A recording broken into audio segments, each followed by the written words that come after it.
Assalamualaikum teman-teman semuanya, apa kabar? Kita berjumpa lagi bersama saya Cahaya Tarot ya. Apa kabar kalian semua? Aku harap kalian baik-baik saja, dalam keadaan sehat walafiat, dimurahkan rezeki dan kelimpahan kasih sayang bersama orang-orang yang kita cintai. Hari ini kita buka dan baca kartu lagi. Tetapi ingat, ini hanya pembacaan kartu, bisa cocok dan juga bisa tidak. Ambil aja yang positif, yang negatif kita buat antisipasi saja, dan berbijaklah dalam menonton video tarot. Dan aku ucapkan terima kasih banyak sebelumnya buat subscriber tercintaku, like dan juga komentar. Sepertinya hari ini aku terlambat upload video teman-teman ya. Mohon maaf ya, sekali lagi mohon maaf dan mohon dimaklumin saja karena ada kesibukan yang tidak dapat ditinggalkan. Oke, langsung aja untuk mempersingkat waktu. Hari ini aku sudah menarik energi si dia, dan kemungkinan si dia ini adalah seseorang yang berdealing sama kamu. Sekali lagi aku mengucapkan terima kasih banyak ya buat teman-temanku yang selalu memberikan komentar positif. Semoga saja hal-hal positif terjadi pada kehidupan kita. Oke, langsung aja kita buka kartunya ya. Yang ketarik energinya saat ini adalah seseorang yang tersenyum walau dalam hatinya ada penyesalan. Oke, kartu pertama. Untuk kartu yang pertama muncul kartu Raja Pedang. Iya, ini bisa diartikan bahwa seseorang yang kamu pikirkan atau seseorang yang berdealing sama kamu saat ini berada pada situasi yang tidak lazim dia lakukan. Dia seperti menjadi cenderung angkuh. Dia kayak melawan arus. Ada sesuatu yang membuat dia memberontak. Maka tidak heran jika dia saat ini tidak mempunyai kawan. Dan dia juga tidak mau dipaksa lagi. Oke, untuk kartu yang kedua muncul kartu kedewasaan. Ini bisa mengartikan bahwa dia saat ini sudah bisa berpikir secara dewasa. Dan dia juga sudah bisa menilai mana yang baik untuk kehidupannya dan mana yang tidak baik untuk kehidupannya. Kartu itu juga menyimpulkan tentang kekuatan dan keteguhan pada pendirian. Itu menandakan bahwa dia saat ini sudah mempunyai pendirian. Karena pada awalnya dia ini adalah seseorang yang pelin-pelan dan kemudian dia terjebak oleh suatu kelompok. Disitulah dia terjerumus karena tidak mempunyai atau memiliki pendirian sendiri. Dan akhirnya dia mengikuti arus kelompok tersebut. Disitulah dia mengerti bahwa dia telah terperosot dalam jurang. Dan seperti yang aku bilang tadi, energinya saat ini sedang melawan arus tersebut.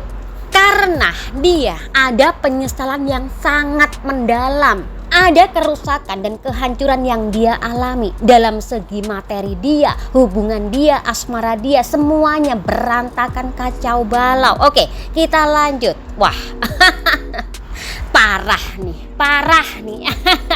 Muncul kartu The Lover. Saat ini dia merasakan jatuh cinta teman-teman.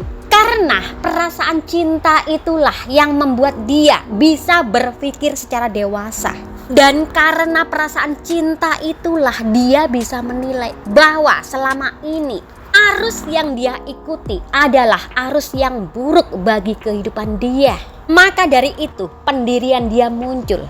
Dan yang ada dalam hatinya, jika dia tetap mengikuti arus tersebut, dia tidak akan pernah mendapatkan cinta yang dia rasakan saat ini.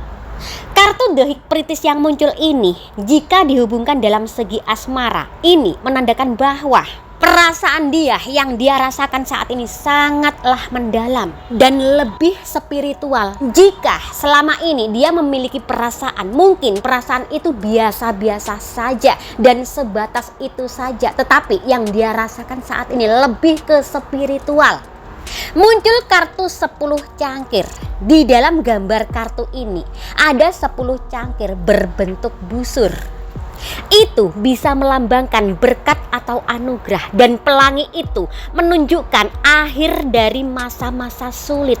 Ini bisa diartikan bahwa dia saat ini mendapatkan sebuah anugerah, yaitu anugerah cinta yang dia rasakan. Dan anugerah cinta tersebutlah yang akan mengangkat dia dari masa-masa sulit. Setelah kemunculan kartu 10 cangkir, muncul kartu 9 koin. Ini bisa diartikan dia saat ini tersenyum dalam penyesalan. Dan dia juga menangis dalam doanya. Dia memang menyesal terhadap dirinya sendiri karena telah menuruti kehendak orang lain. Dia juga menyesal karena telah terlibat dalam tindakan yang tidak terpuji. Tindakan yang tidak terpuji itu adalah dia telah membiarkan atau melihat saja atau tidak bisa membela bahwa kelompok dia menzolimi orang lain. Sekali lagi, dia hanya bisa melihat saja meskipun dia tahu bahwa kelompok dia yang menzolimin orang lain itu tidak benar. Kelompok dia pernah menzolimi orang lain, menyakiti hati orang lain, membuli orang lain, bahkan mengadu domba, memfitnah dan menjelek-jelekkan orang lain. Itulah tindakan yang tidak terpuji dan dia terlibat di dalamnya. Karena pada saat itu dia hanya bisa mengikuti arus kelompoknya saja. Oke, muncul kartu The Sun. Mungkin pada saat itu ya sifatnya masih kekanak-kanakan, egonya masih tinggi dan belum bisa berpikir secara dewasa. Dan saat ini dia sudah sedikit demi sedikit bisa menurunkan egonya sendiri. Dan dia hanya bisa menangis dalam hatinya dan tersenyum dalam penyesalan. Oke, muncul kartu kematian. Di gambar kartu ini memang mengibarkan tentang bendera kematian yang dalam arti dia saat ini mulai bangkit. Dia memang akan mengibarkan bendera kematian karena dia akan memberontak dan akan melawan arus kelompoknya. Karena sekali lagi mata hati dia sudah terbuka sebab adanya anugerah cinta yang dia rasakan saat ini. Cie. Piye toki? Wah, muncul kartu Three of Cup. Kartu Three of Cup ini melambangkan tentang pihak lain dan dia saat ini akan mematikan pihak lain tersebut. Akan memutuskan pihak lain tersebut. Mungkin pihak lain itu adalah kelompoknya ya. Karena dia tahu pihak lain tersebutlah yang selalu menghalangi dia untuk mendapatkan kebahagiaan cinta dia sendiri.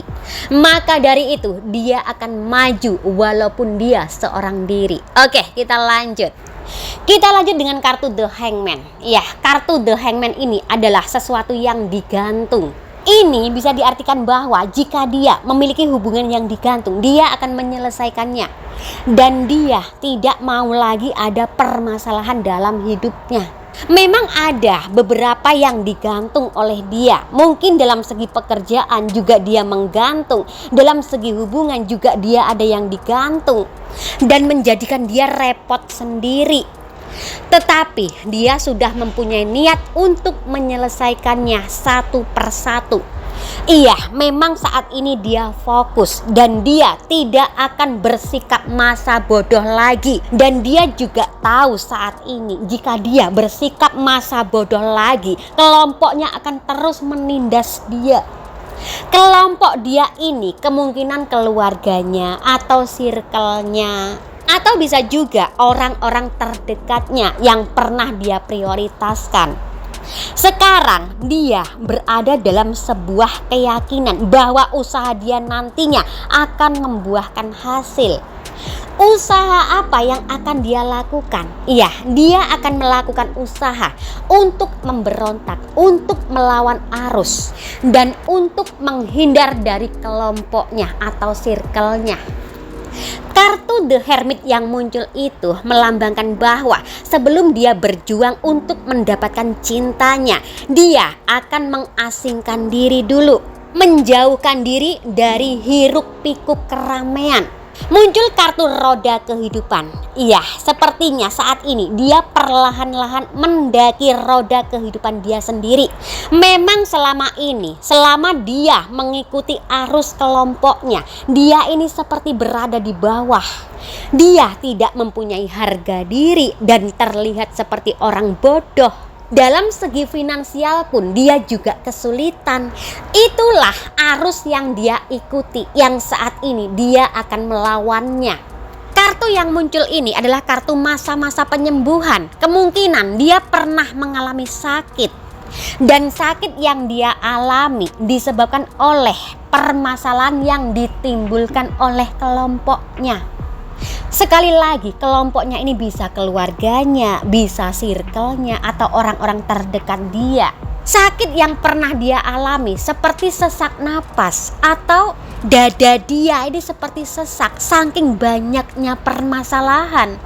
Ia memang penyesalannya sangatlah dalam, tetapi dia mencoba terus tersenyum. Apa yang dia alami memang itu jalan dia yang harus dia lalui. Dia sadar akan itu, walaupun dia akan memberontak, tetapi pemberontakan dia itu dengan cara pelan-pelan dan penuh kesabaran. Bukan pemberontakan yang brutal, teman-teman ya. Piye toki kok geting aku. Oke, kita lanjut. Muncul kartu 2 koin. Iya, kartu 2 koin ini melambangkan tentang untung dan rugi. Ini bisa diartikan bahwa saat ini yang ada dalam benaknya adalah tidak ada untungnya mengikuti circle-nya atau mengikuti kelompoknya. Ruginya iya. Nah kan, penak zamanku toh. Manut to aku, penak. Ora manut aku, nyesel kayak saiki kowe. Oke, kita lanjut. Kita lanjut dengan kartu 7 koin. Iya, dia memang sudah meyakini pilihannya untuk melawan arus. Dan dia tidak ragu lagi untuk memulainya. Karena posisi dia sekarang memang perlu dibenahi. Dia memang akan melakukan sebuah tindakan pembaharuan ke arah yang lain. Dan sekali lagi tidak akan mengikuti arus kelompoknya lagi. Memang sebelumnya ada sedikit keraguan untuk melawan arus atau memberontak, tetapi dia tahu kesuksesannya akan tertunda jika dia terus dalam keraguan tersebut. Oke, untuk kartu yang terakhir. Kartu yang terakhir muncul kartu Ace of Wands. Iya, kartu Ace of Wands adalah keberanian, kemauan untuk mengambil resiko dan keyakinan. Itulah yang dia rasakan saat ini. Berani mengambil resiko dan yakin bahwa dia akan berhasil melawan orang-orang yang selama ini menindas dia. Oke, itu tadi teman-teman ya untuk pembacaan kita hari ini. Dan langsung aja ada Aries, Taurus, Gemini, Cancer, Scorpio, Libra, Virgo, Leo, Sagittarius, Capricorn, Aquarius, dan Pisces. Sampai di sini dulu ya untuk perjumpaan kita hari ini. Nanti kita jumpa lagi di lain waktu, di lain kesempatan dan suasana yang lebih berbahagia lagi. Tetap serahkan semua pada yang di atas, hanya Tuhan yang bisa menentukan segalanya karena ini hanya pembacaan kartu, dan berbijaklah dalam menonton video tarot. Aku ucapkan terima kasih sekali lagi ya buat subscriber tercintaku, like dan juga komentar. Semua komentar aku baca teman-teman, tetapi mohon maaf ya jika aku tidak bisa membalas komentar dari teman-teman satu persatu. Oke, mohon dimaklumin saja. Oke, akhir kata, assalamualaikum warahmatullahi wabarakatuh.